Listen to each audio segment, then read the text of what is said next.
Alright, so the first one we're going to talk about is Chapter 8 today.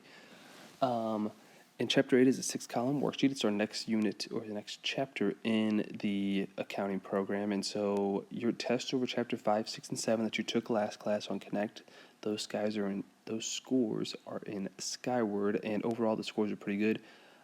I believe Connect should show you your answer key. But if it does not, please let me know if you have any questions on that, and I can try to go into the settings to show you, to be able to show you the correct answers and where you missed points and so forth.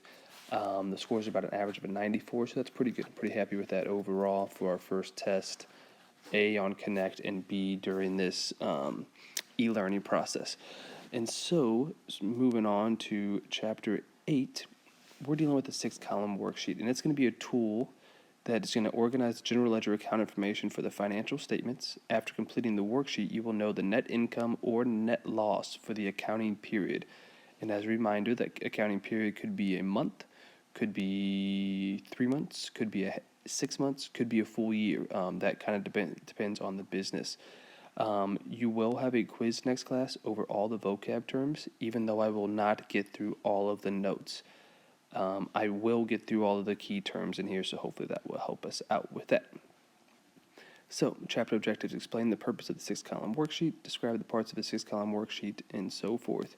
Here are my first two key terms from section 8.1, which is the worksheet and ruling. And so, first off, a review. First off, the maximum period covered by the accounting cycle is 1 year. Remember, a fiscal year can be different than a calendar year. Not always, but it could be different. A fiscal year is just a year. It could start on February 1st and end January 31st, or it could start on January 1st and end December 31st. If it's a calendar year, it has to be January 1st to December 31st. Okay, so that's the key. January 1st through December 31st for a calendar year. A fiscal year can vary at any times. The first 5 steps of the accounting cycle are performed frequently during the cycle, and we have done all of these. After Chapter 7, we had finished the first 5 steps. Those are collect and verify source documents, analyze each transaction, journalize each transaction, post to the ledger, and prepare a trial balance. The next 4 steps are how we're going to finish off the accounting cycle. And so it's going to be prepare a worksheet, which we're going to do this chapter, prepare financial statements, balance sheet, income statement, statement of changes in owner's equity, all those things. That's what we'll do next. Journalize and post closing entries, and then prepare a post closing trial balance. And so an accountant uses a worksheet to gather information to prepare financial statements and complete other end-of-period activities. And so the worksheet is a working paper used to collect information from the ledger accounts for use in completing end-of-period activities. So when the accounting period is done, that's when we'll get to the worksheet. You would never do this in the middle of an accounting cycle. So if you need to copy this, get that homework down, pause it. I'm going to kind of go through this so that way people that don't take a ton of notes won't have to watch the video forever. So if you ever need to just write everything down from the notes, go ahead and just pause the screen and go from there.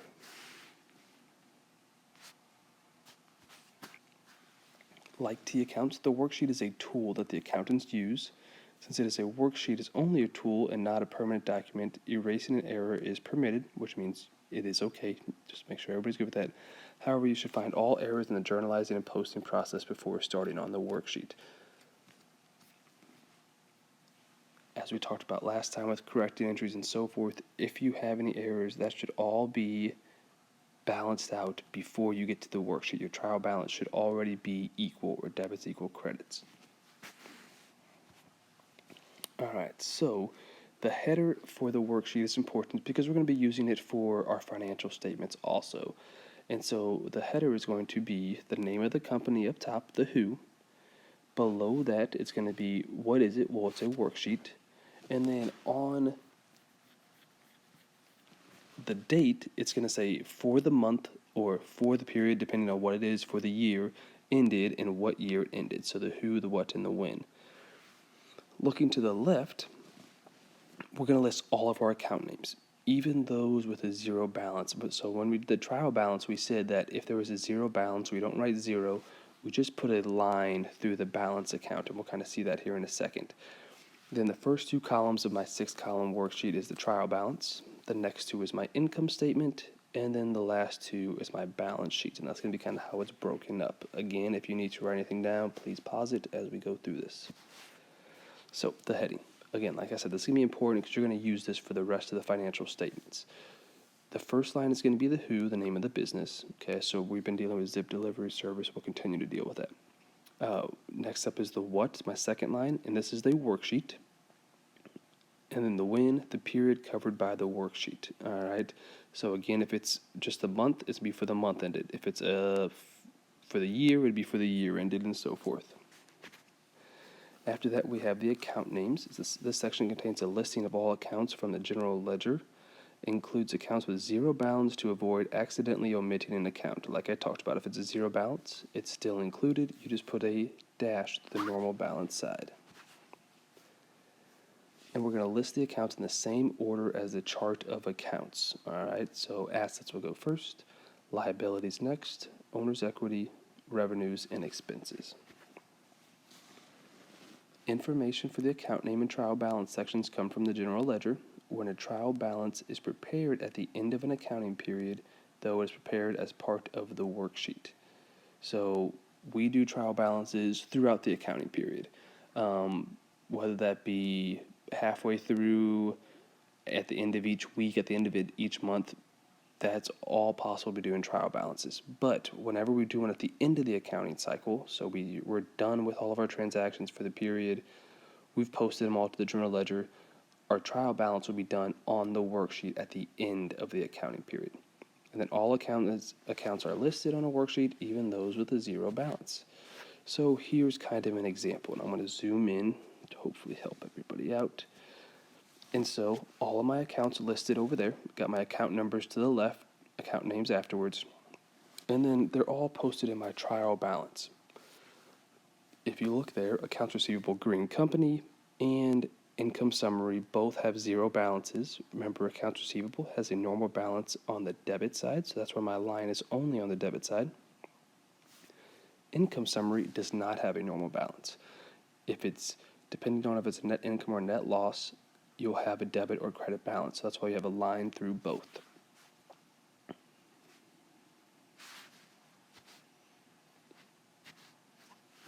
Like I said,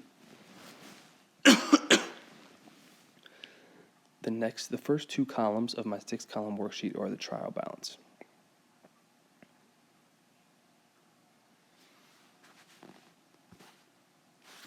If a balance is a zero balance at the end of the period, a line is drawn in the normal balance column. For the income summary account, a line goes both in the debit and credit parts as a reminder. When you hear the term ruling, it means drawing a line. Okay, so that's a term, so make sure you write that down when you're looking for your vocab terms. In accounting, a single line means that the entries above the rule are ready to be totaled.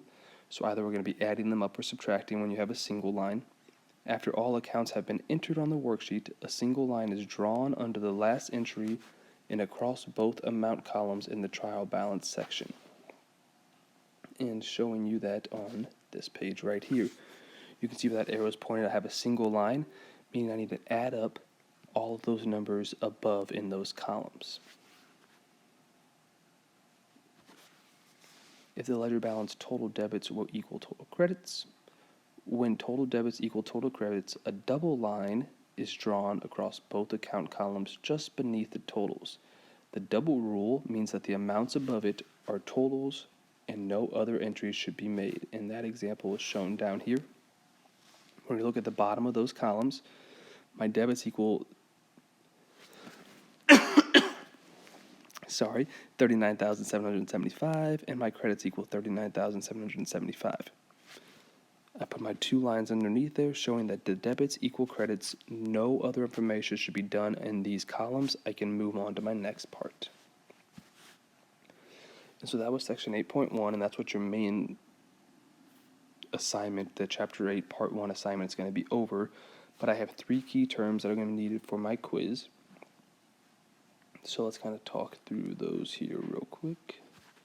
The first up is the matching principle. It's a principle requiring that the expenses incurred in an accounting period are matched with revenue earned in the same period.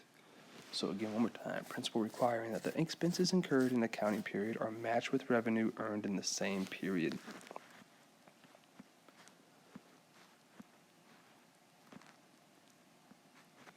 The next term is a net loss. A net loss is the amount by which total expenses exceed total revenue for the accounting period. So again, a net loss is the amount by which total expenses exceed total revenue for the accounting period. And I'm missing one, so give me a second here.